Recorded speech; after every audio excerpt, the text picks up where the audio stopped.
Sir मैं किरण Chhetri waste Bengal Darjeeling का रहने वाला हूँ। और बहुत ही अराजनीतिक परिवार से ही यहाँ तक का सफर तय किया है। तो आज राहुल जी की सोच से प्रेरणा लेकर, राहुल जी जैसे हमारे नेता है बोलकर, हम जैसे जो नॉर्मल, जिसका कोई पॉलिटिकल बैकग्राउंड नहीं है, उस घर के लोग भी आज सक्रिय राजनीति में भाग लेने के लिए सक्षम है। वह उन्हें मौका मिल रहा है। सर वैसे तो मैं ग्रेजुएट हूँ नॉर्मल, तो और सेकंड थिंग, ऑक्यूपेशन बोलने से ऐसा फिक्स पे ऑफ इनकम तो नहीं है, फिर भी मोस्टली मैं बिल्डिंग मटेरियल्स में डील करता हूँ।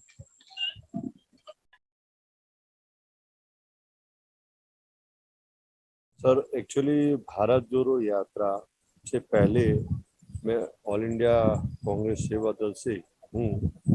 और मैं विगत आज़ादी गौरव यात्रा जो आपके साबरमती आश्रम से लेकर राजघाट तक हुआ था, 1275 किलोमीटर का वो यात्रा था, उसमें भी मैं 48 डेज रहा हूँ।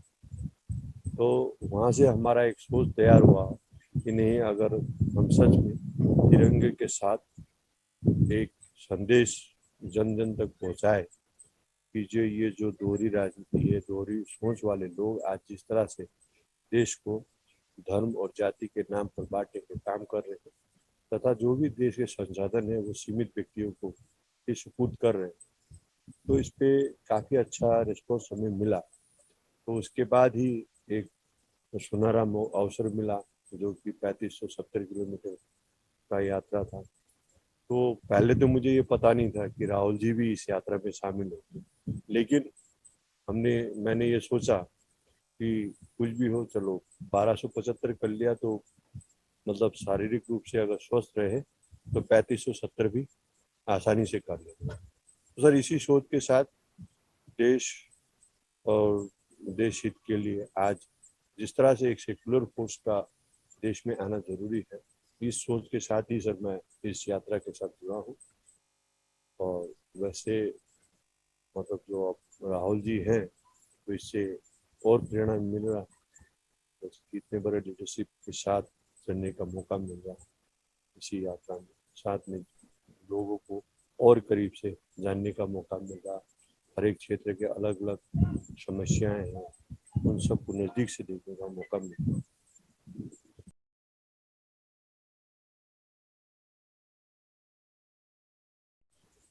देखिए, किसी भी समाज के लिए, जैसे कि किसी एक महान व्यक्ति ने कहा कि शिक्षा जो है वो रोशनी का प्रतीक है।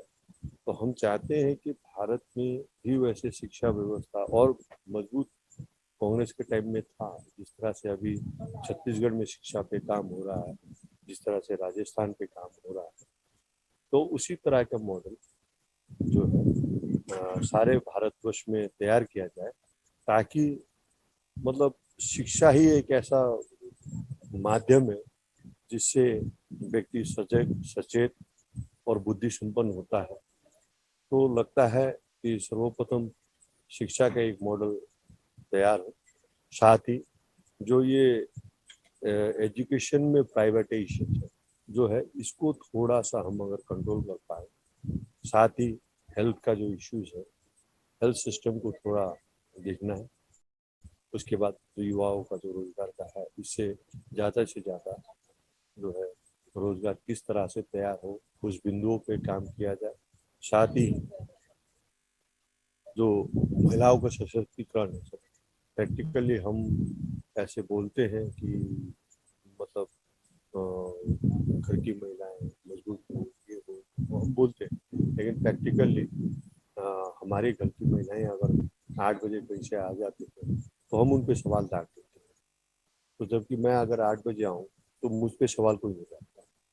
तो इस सोच को भी कहीं ना कहीं हमें मिटाना पड़ेगा, तभी एक सही सोच के साथ सही हम एक नया देश, नई तरह का देश, जहाँ पे हर व्यक्ति को बोलने का अधिकार है, जिस तरह से आज के डेट में आप बोलने का अधिकार तक छीने जा रहे हैं, अलग अलग कानून लगाए जा रहे हैं। इन सब चीज, इन बंधनों से मुक्त होकर एक नए सोच, नए विचार को आगे लाने का कोशिश करेंगे। साथ ही साथ मेरा मानना ये है कि देश रहेगा तो लोग रहेंगे, देश ही अगर नहीं रहा तो लोग भी। तो आज जिस दौर से हम गुजर रहे हैं, तो देश हित में, देश के लिए आगे काम करने ही हमें पड़ेगा, जिसमें जाति, धर्म, लिंग भेद मिलाकर देश के लिए नए सोच के साथ आगे बढ़ना पड़ेगा। तो हमारा एक सोच अभी जो राहुल जी हर एक सभाओं में बोल रहे हैं, जो हमारा लड़ाई है भूख से, हमारी लड़ाई है बेरोजगारी से, हमारी लड़ाई है शिक्षा नीतियों से, हमारी लड़ाई है करप्शन से, हमारी लड़ाई है देश के संसाधनों को कायम रखना, उसको पुनर्जीवित रखना, किसी सीमित व्यक्ति के हाथ में वो संसाधन न चला जाए जहाँ से रोजगार के अवसर पैदा होते हैं। तो सर इन्हीं मुद्दों को ही मैं समझता हूँ आज के देश में भारत देश को सशक्त बनाने में हमारा मदद करेगा। और इन्हीं आदर्शों को साथ ही मैं इस यात्रा में जुड़ा हूँ, इन्हीं विचारों को से प्रेरित होकर, और मुझे लगता है यही वो विचार है तो वास्तव में देश को एक नई बुलंदी तक ले जा सकता है।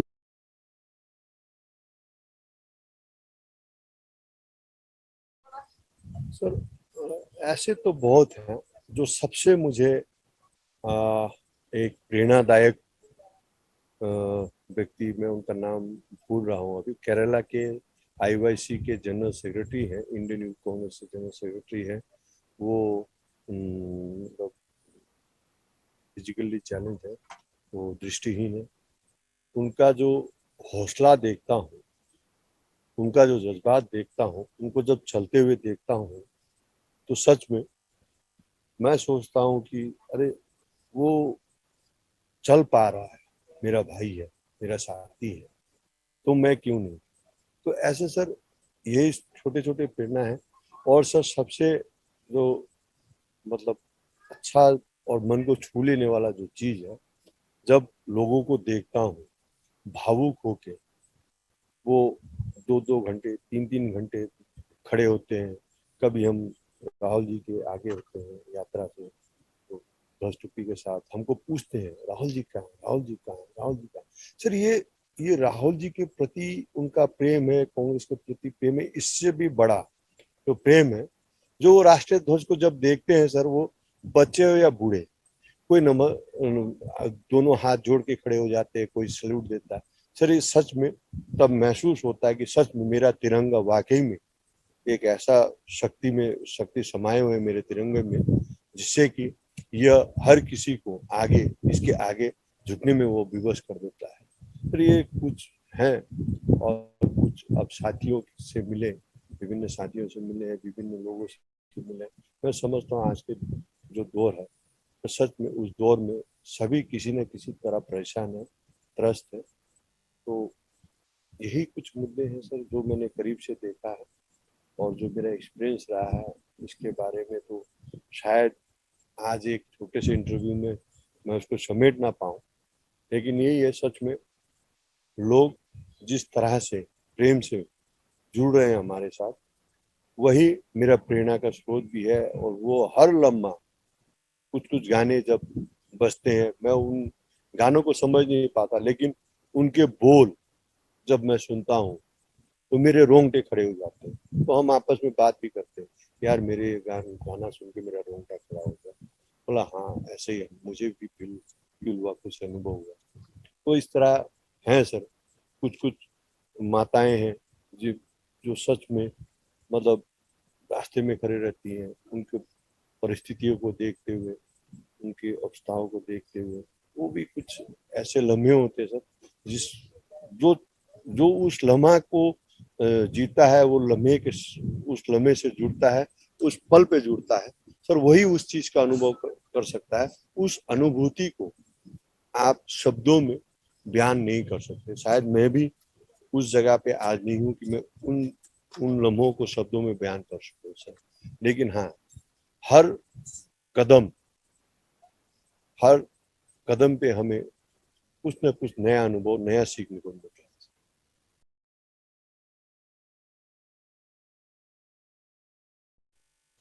देखिए, मैं हकीकत बता रहा हूँ। तो कुछ मीडिया जो भ्रम फैला रहा था, जो मतलब राहुल जी के बारे में, तो उनकी राजनीतिक सोच के बारे में, तो पेड मीडिया जो भ्रम फैला रहे थे, तो उस भ्रम को तो उन्होंने ऑलरेडी 10 दिन की यात्रा में तोड़ दिया। सेकंड, तो दूसरा जो सबसे बड़ा एडवांटेज हमको जो मिलेगा, देश और जनता के जनहित में कोई संगठन या पार्टी या कोई व्यक्ति वो सोच रखता है, उस सोच के साथ आगे बढ़ता है, तो वो एकमात्र गांधी ही है। गांधी का ही वो सोच है। गांधी के ही आदर्शों पे और मूल्यों पे ही इस देश को एक सूत्र में हम बांध के रख सकते हैं।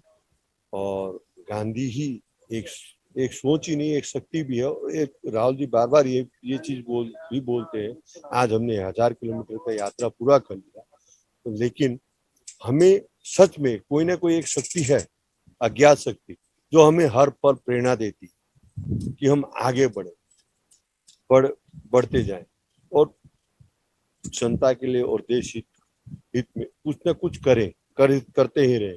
और अपने लिए जिए तो क्या जिए, ए तू जी ए दिल जमाने के लिए। बहुत तो अच्छे।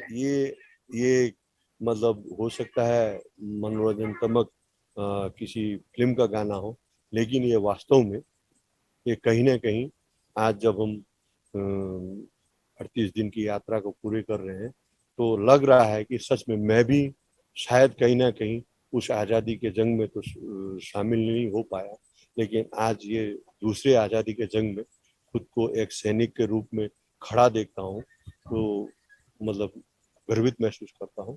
और आने वाले दिन में अगर ऐसा कोई मौका मिला देश के लिए, पार्टी के लिए, संगठन के लिए कुछ करने का, तो अवश्य वो करते।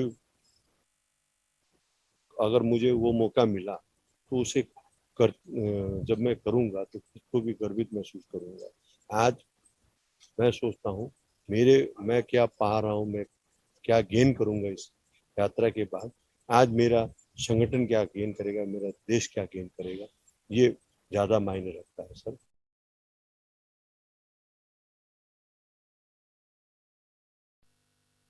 देखिए, मैंने इससे पूर्व भी कहा है कि अपने लिए जिए तो क्या जिए, तू जी है दिल जमाने के लिए। आज राहुल जी जो लड़ाई लड़ रहे हैं, वो वाकई में उन्होंने कहीं किसी भी मन से उन्होंने ये नहीं कहा कि तुम कांग्रेस को वोट दो, तुम कांग्रेस को सत्ता में लाओ, कांग्रेस को सत्ता में वापस लाओ। उन्होंने ये कभी नहीं कहा आज तक किसी भी मन से। मेरे संज्ञान में तो ये नहीं है। तो वो आज एक देश की लड़ाई लड़ रहे हैं। तो मैं भी उसी देश का नागरिक हूँ। तो मैं यही बोलना चाहता हूँ, देखिए, टूटने से ही एक घर बिखरता है। जब एक परिवार आपस में बढ़ जाते हैं, जब चूल्हा बढ़ जाता है, तो परिवार ना होके एक सीमित फैमिली में कन्वर्ट, मतलब एक सीमित सदस्यों में कन्वर्ट हो जाता है। एक जॉइंट फैमिली अगर हम बने रहे, तो शायद इस देश के नवनिर्माण में हम भी कुछ ना कुछ योगदान दे के ही जाएंगे। तो वो योगदान कितना होगा, क्या होगा, वो तो आने वाला समय ही मूल्यांकन करेगा। लेकिन हम अगर इस संकल्प के साथ रहे, दिन निश्चित रहे कि नहीं, अगर इस देश के लिए कुछ करने का मौका मिले मिले तो अवश्य ही वो करना चाहिए। तो मैं समझता हूँ इसमें युवाओं का भी एक नया सोच तैयार होगा इस यात्रा के बाद। और ये अभी ही युवाओं का जो जोश देखने को मिल रहा है, युवा जुड़ रहे हैं, तो सर उससे मैं सच में हूँ और गर्वित कर। अगर ऐसा कोई मौका मिला कहीं जुड़ने का, तो अवश्य कहूँगा आटे की रात आज मुहिम से मत जुड़िए, देश को जुड़िए।